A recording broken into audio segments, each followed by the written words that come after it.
Maybe I'd be happy to let it all go. Dedicate my life to making jelly molds. Learn to cook and learn to sew. I'm a happy homemaker. Hi, and welcome to the Comfy Red Couch. My name is Tracy, and I'm your host, and I am coming to you from Toronto, where it is another hot, sticky day. I have shut the windows. I have turned off the fans. I am pouring with sweat. Also, I can podcast and share with you what I've been up to this week. And this week, I think I might have to cheat on my drink a little bit early like I did last week. So we're going to get some tea time out of the way, maybe a little bit earlier than we normally do. And that's because it is so hot, I need a drink or I'm going to dehydrate. Today, I am drinking Bird and Blend Mohi tea. I've thrown it in a David's tin.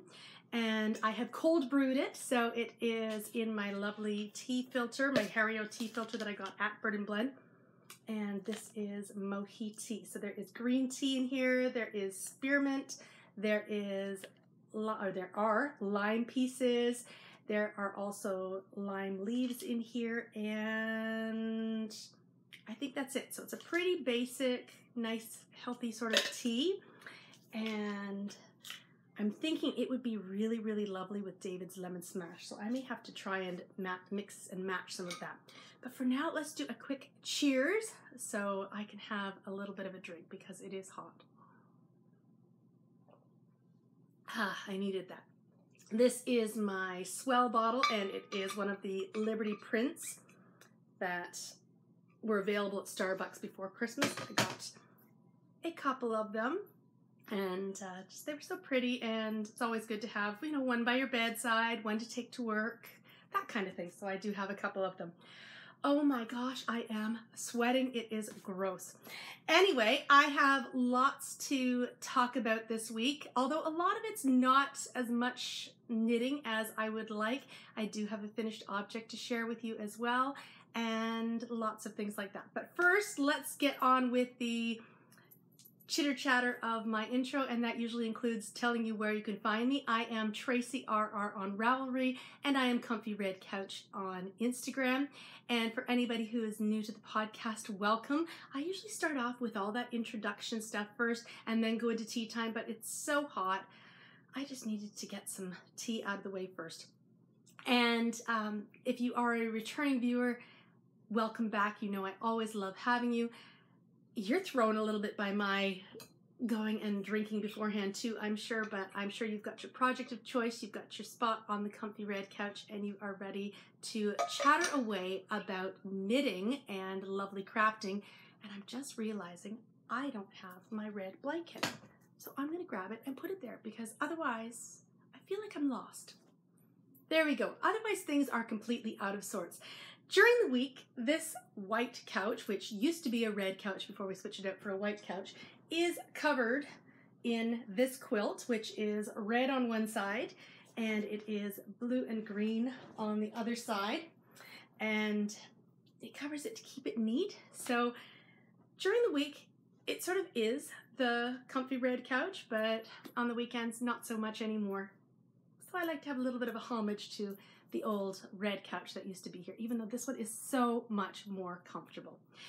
Anyway, blathery intro. I need some more tea. So let's do a proper cheers. I've said welcome. I hope that you are all comfortable and that you've got your beverage of choice, your hot or cold beverage. For me today, super cold. And cheers to a wonderful week ahead and a week filled with lots of crafty goodness, lots of yarny thoughts, and just a wonderful, sunny, but maybe not too hot week ahead. Cheers.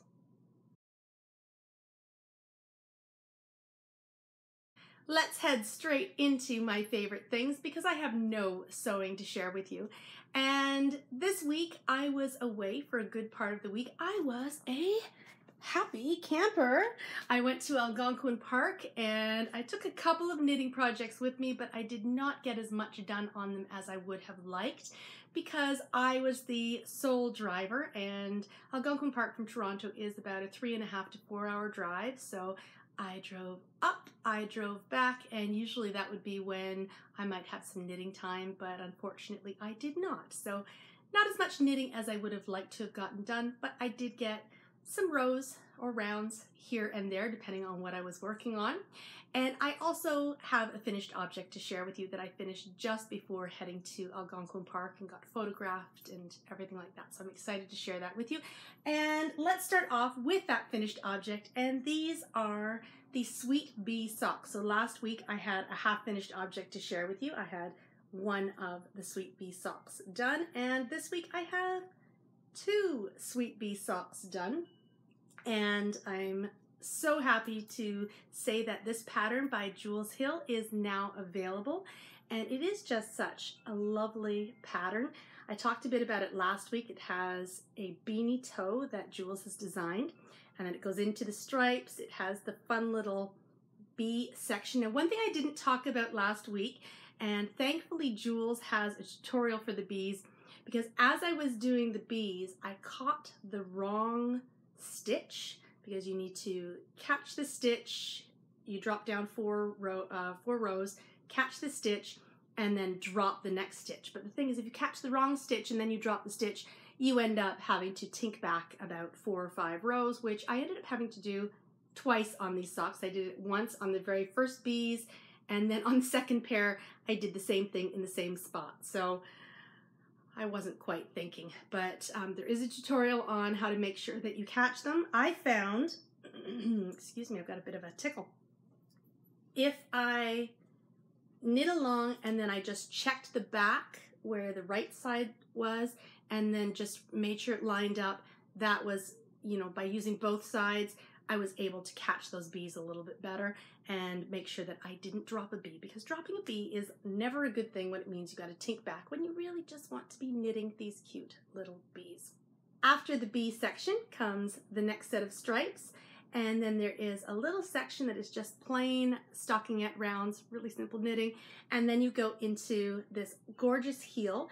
And Jules has now named this the Gaudet heel, G-A-U-D-E-T. There's a definition. Means, I think, a triangle, something almost like a gusset, but a gaudet. And it is a great heel. There are no gaps. It cleans up so nicely along the edges. One of the neatest heels I've ever done. And because I'm used to doing top down rather than toe up, it was a lot less daunting than I thought it would be. And then after the heel is done, you have a little bit of stockinette, and then you get into the stripes, another section of bees, the stripes, and then you are doing a twisted rib cuff with a Judy Surprisingly Stretchy bind off. And I've never done a lot of surprisingly stretchy bind off, so this is my first sock. I did it a little bit tighter than my second sock, which is quite a bit looser. So I'll have to wear it and see which one I prefer.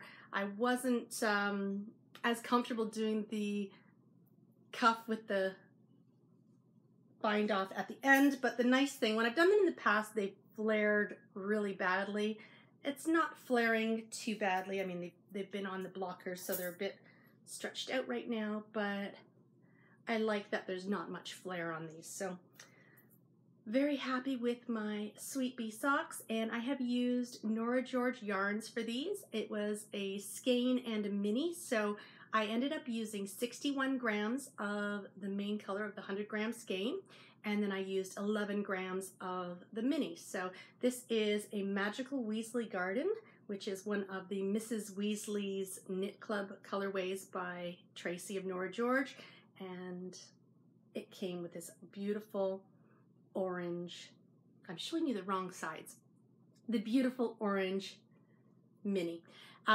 Jules has done a left and a right, so when I did say I'm showing you the wrong sides, this is the right side where the changeovers happen, you don't see them, and then on the wrong side, stripes don't match up perfectly. There are some ways that you can knit them so they do sort of jog up a little bit better, but on the inside of the sock, you don't mind as much. And I now have a beautiful finished object. As I said, the Sweet Bee socks are now available on Ravelry, and if you have a chance to knit them, they are a fun knit. As I said, I'm not primarily a toe-up knitter, so these were for someone who's only done maybe 4 or 5 pairs of toe-up socks, and not in quite a while as well. A very easy backtrack to doing some toe-up that, like I said, I haven't done in a couple of years. So really great pattern, so creative, so fun, and it was such a pleasure to work with Jules and the other test knitters on this project. So that is out, and there may be something else in the works. I know that Jules mentioned on her podcast there might be something, so I'm excited. I have some yarn in the back of my head for that project, and I am on board for that. So, one finished object. These get to go in my Operation Sock drawer, and they will be ready for when I need socks. And in fact, I actually needed my wool socks this past week when I was camping. Our first night camping was so cold. I was glad I brought my wool socks, but one pair was not enough. I had a sweater on, I had my pajamas on, I had a sleeping bag with a polar fleece inside, my wool socks. The next night, I wore 2 pairs of wool socks over my feet because my feet were so cold. I don't think I'll be wearing these quite yet, although maybe I should take them camping with me on our next trip, although I don't think it'll be as cold at night in Cape Cod as it was in Algonquin Park. But for my sock drawer. Yay! The next 2 projects are both test knits, and I can't share much about them other than the project bags they are in and telling you a little bit about what they are. This, and I've shown this on the podcast before, is for the Shawl Society, the next release. It will be released at the end of July, and I'm just past 50%. I got about a little more than 5% done while I was away, which wasn't a heck of a lot because I didn't really have a lot of time to knit. I did a little bit on the beach on my other project, and then this was my evening project. This one's a fairly simple one. I am enjoying it. I'm loving my yarn. I can't wait to share my yarn with you, although I think it will be a finished object by the time I get to share that with you. Anyway, this is in my Bags by Awesome Granny bag with the swans on it, and as I said, it's a lovely project. I'm loving my yarn. I can't wait to share this with you. But until then, it remains a mystery until the 3rd pattern of the Shawl Society is released. And I'm aiming to get this one off the needles, blocked and photographed before I leave for Cape Cod later this week, because I want to have my photographs ready to go on Instagram and Ravelry on the release date. So that's what I'm aiming for. The next project I have to share with you is in such a fun project bag. And this is my Happy Camper bag by Birdleg Bags. Vicky does the most fun prints, and when I saw this, I just knew I had to have it. And it reminds me so much of National Lampoon's Vacation. Got Auntie on the roof.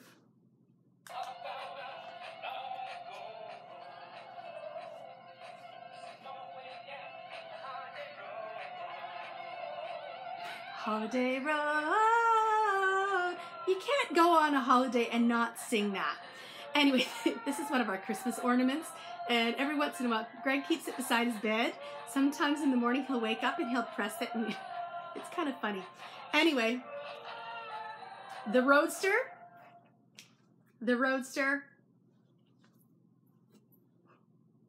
Yes.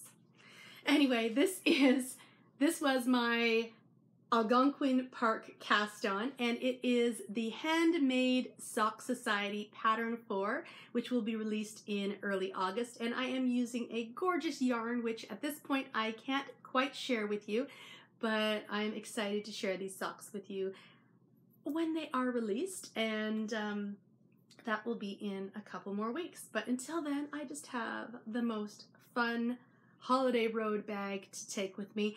I am hoping to get a good chunk of these done before I leave on later this week, but I think I will be taking this along on the holiday road to Cape Cod to finish them off. But that is all I have to share this week on my favorite things. A finished object and 2 test knits that really I can't share much about other than silly songs and gorgeous, gorgeous project bags. That's how it goes sometimes.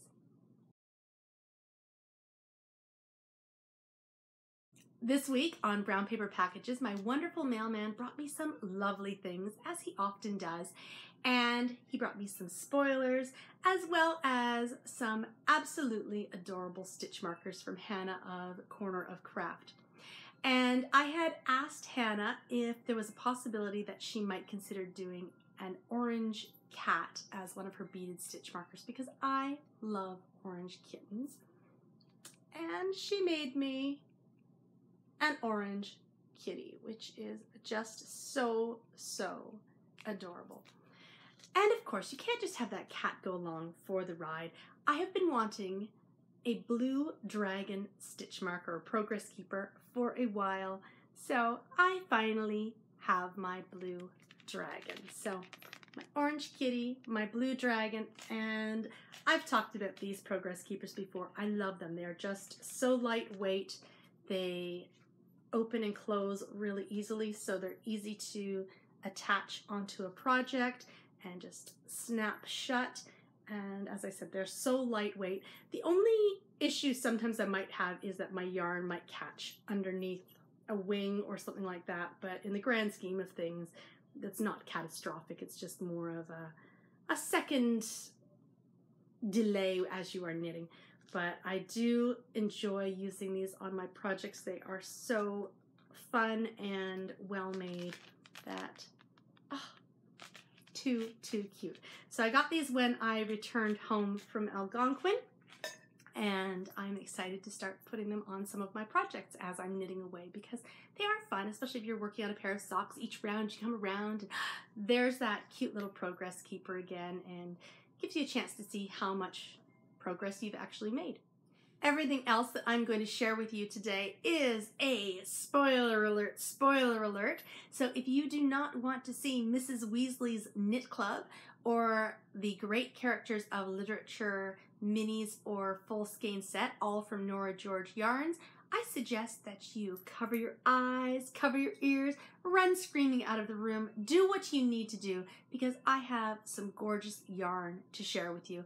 And even though you may have seen some little snippets here or there, if you don't want to see them, you know, I'm giving you that option.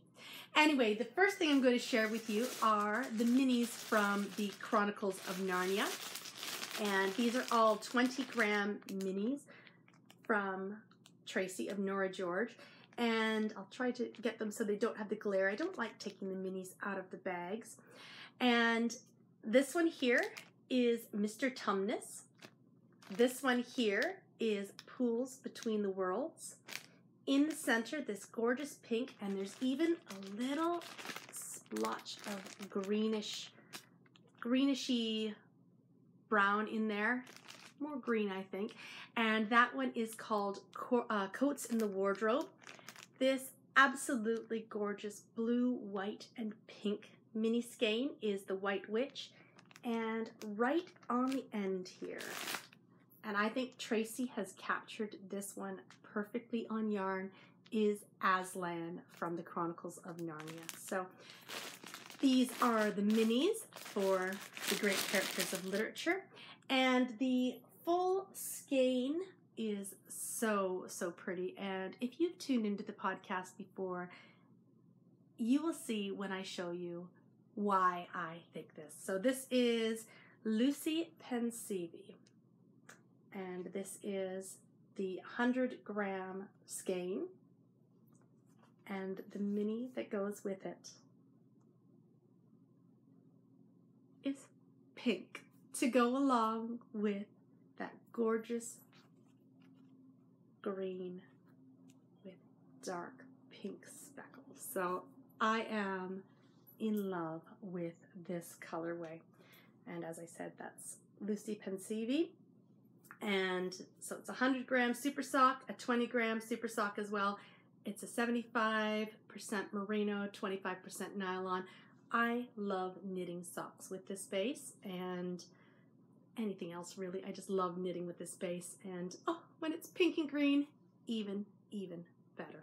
So those are the yarns for the Great Characters of Literature for June. And now let's look at the Mrs. Weasley's Knit Club. And last week I shared with you a skein called Grurple. I had a really hard time saying that.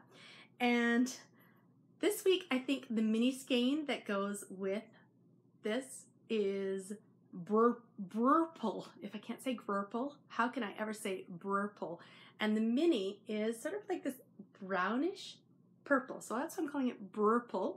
And it's gorgeous though. It's not quite maroon, but it's brownish purple, Brurple.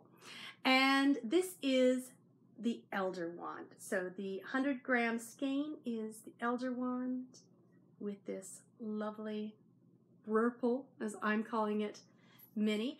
This is the second yarn in the series for the Deathly Hallows, and so this is the Elder Wand. So there will be one more in the 3-month series. That will be the July one, which I will be getting in early August. But look at this gorgeous, gorgeous Nora George yarn. Oh, I cannot get enough of Tracy's yarns. It's an addiction for sure. And the Mrs. Weasley's Knit Club is always so fun. I mean, look how beautiful Tracy's yarns knit up. Anyway, that is what I have to share on brown paper packages this week, and that leaves me with an empty basket.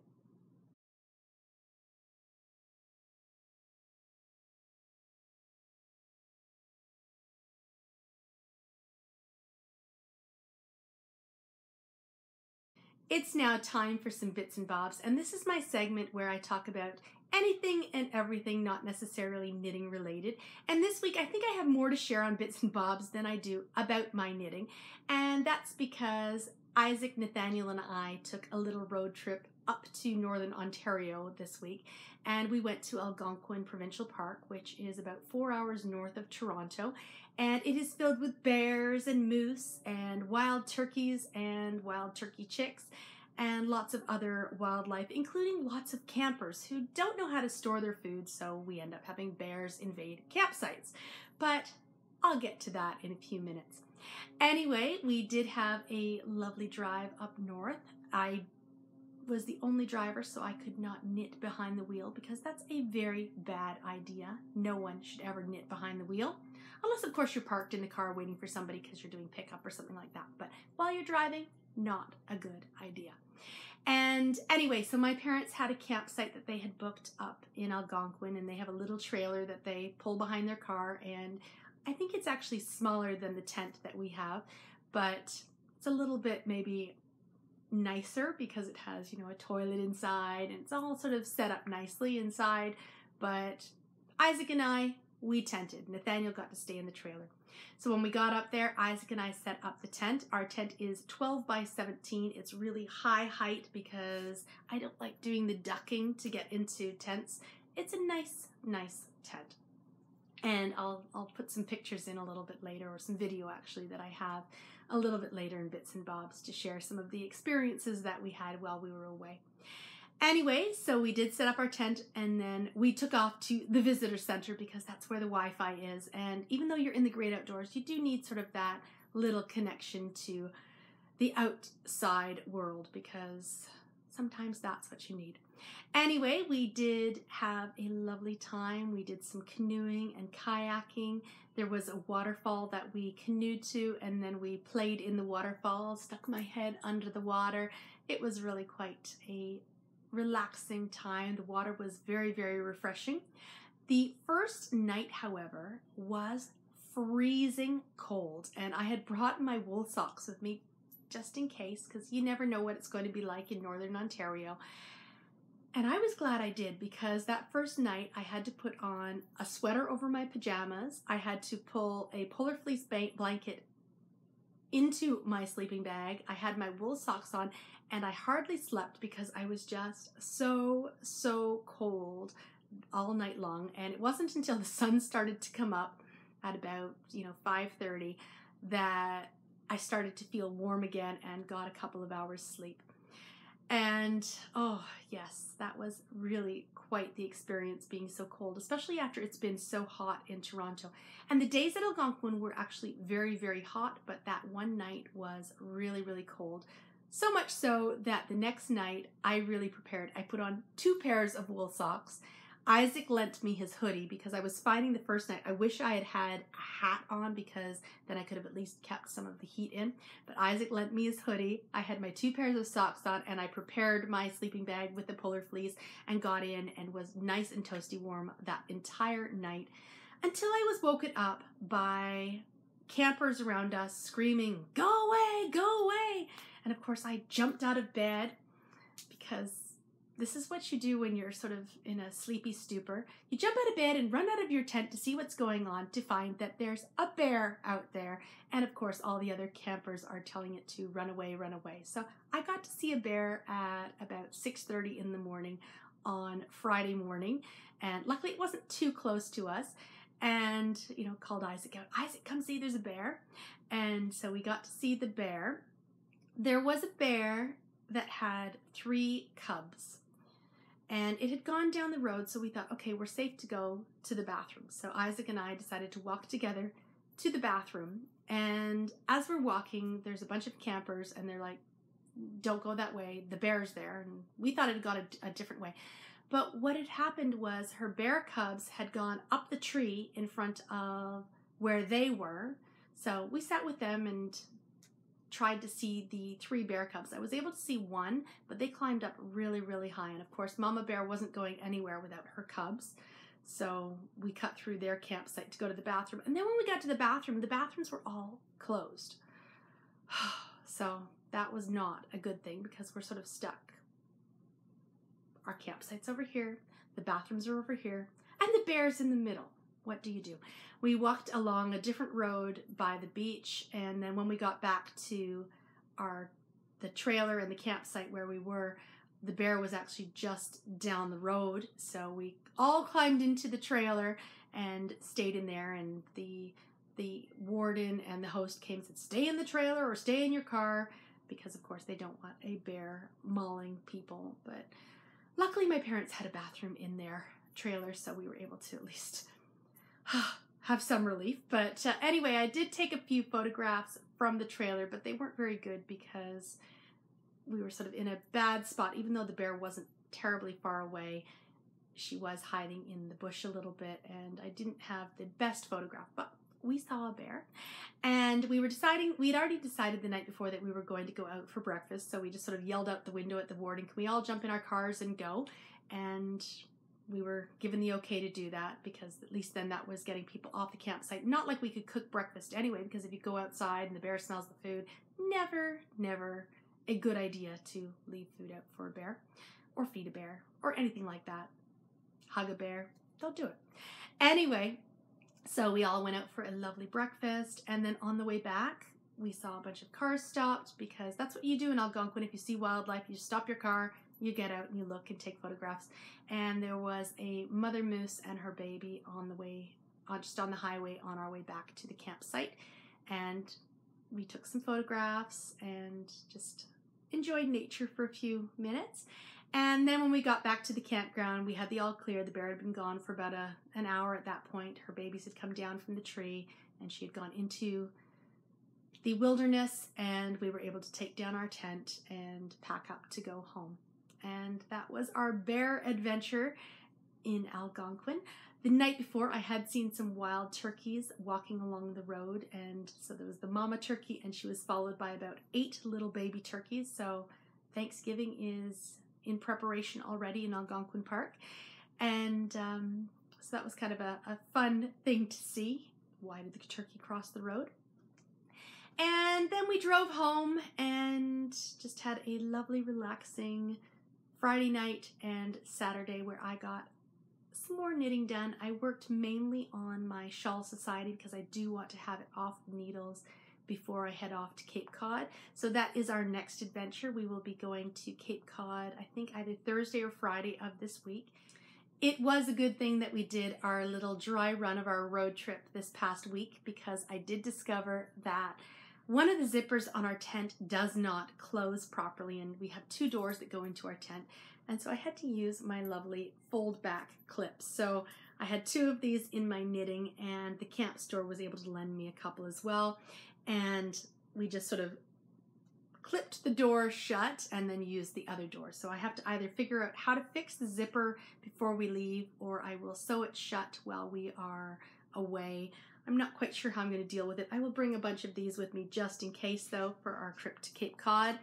And on Thursday or Friday, we will be getting into the Roadster and driving to Cape Cod, just Isaac, Nathaniel, and I, for a little over a week. And I'm just looking forward to some beach time, some kettle pond time. My hair is going to be so soft because the Massachusetts water is just so nice. We are planning to go to Salem for Nathaniel's birthday, which is next Saturday, and have a nice dinner out, and then we will be going into Cape Cod on the Sunday, setting up our tent. We're going to go to the Wellfleet Drive-In.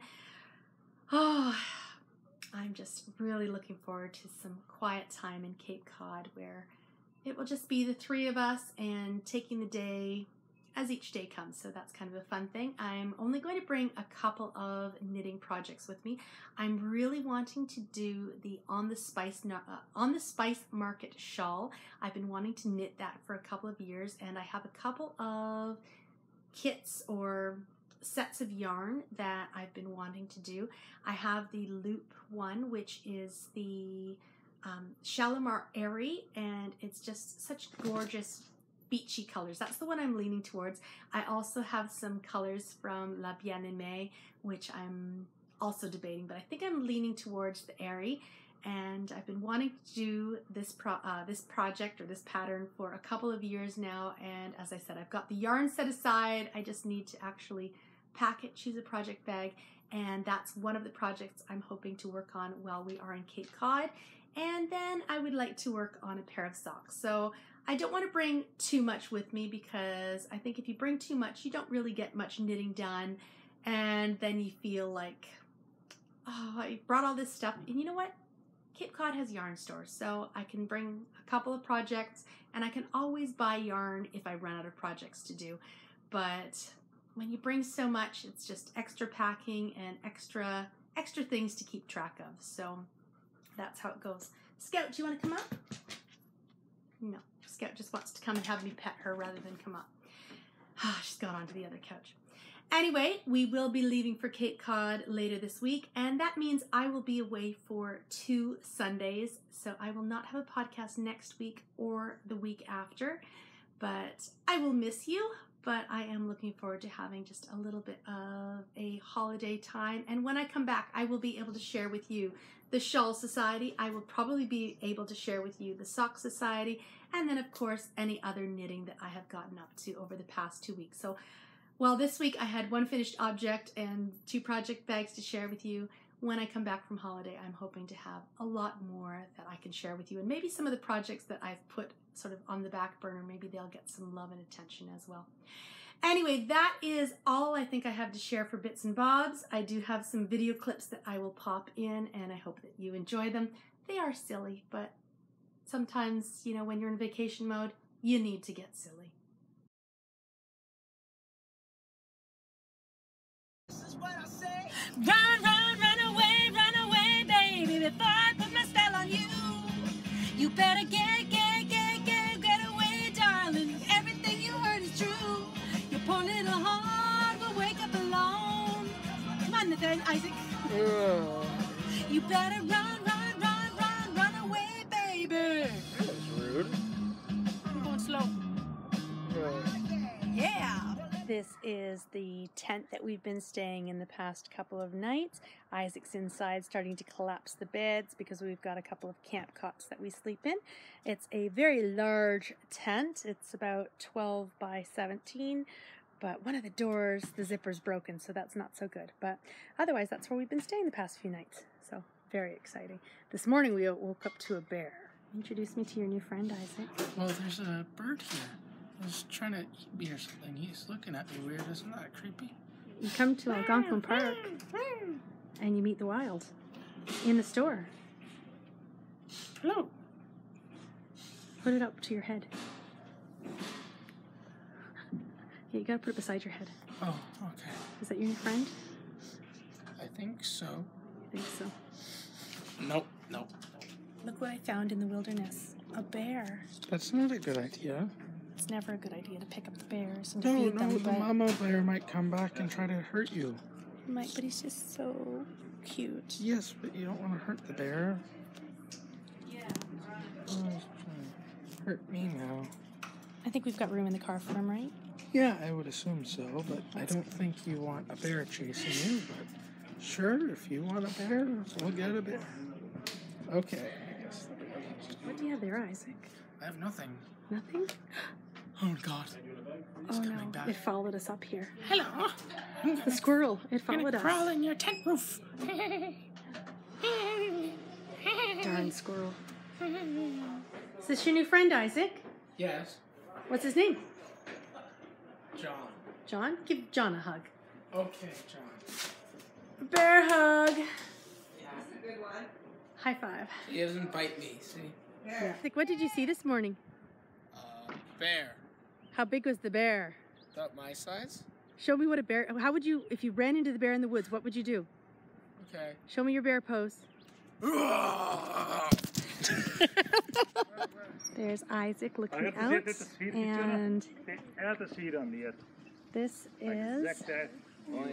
the Canadian shield.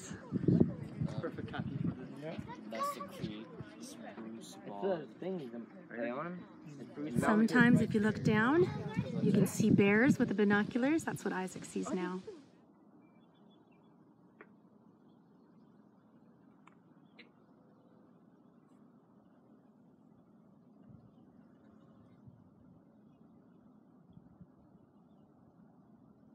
I'm videoing. I don't see anything anyway. Oh, right there. It's right there. Where?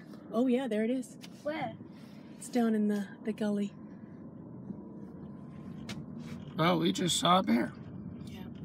You want to tell me? There's a moose or something here, There's a moose straight ahead. and I'm videoing it. It's crossing the street. There it is, up there, up on the hill. There's a baby and a moose. See? Oh, right there, am I? Right there. It's right there, yeah. Yeah. There's a moose. This is the ugly hat my mother tried to make me wear yesterday. For some strange reason, I put it on today. But it is ugly. It's got some sort of wire around it. Yeah, not quite my style. What does it say on the t-shirt, Isaac? Bears love humans. They taste like chicken.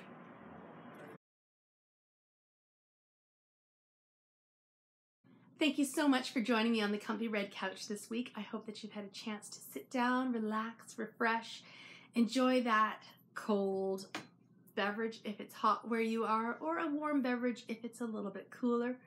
And I wish you a wonderful couple of weeks ahead.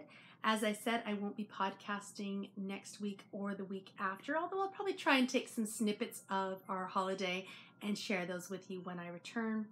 But otherwise, just a couple of weeks of just focusing on knitting, I think, is exactly what the doctor ordered. Anyway, have a wonderful couple of weeks, and I will see you when I return back to the Comfy Red Couch. Bye.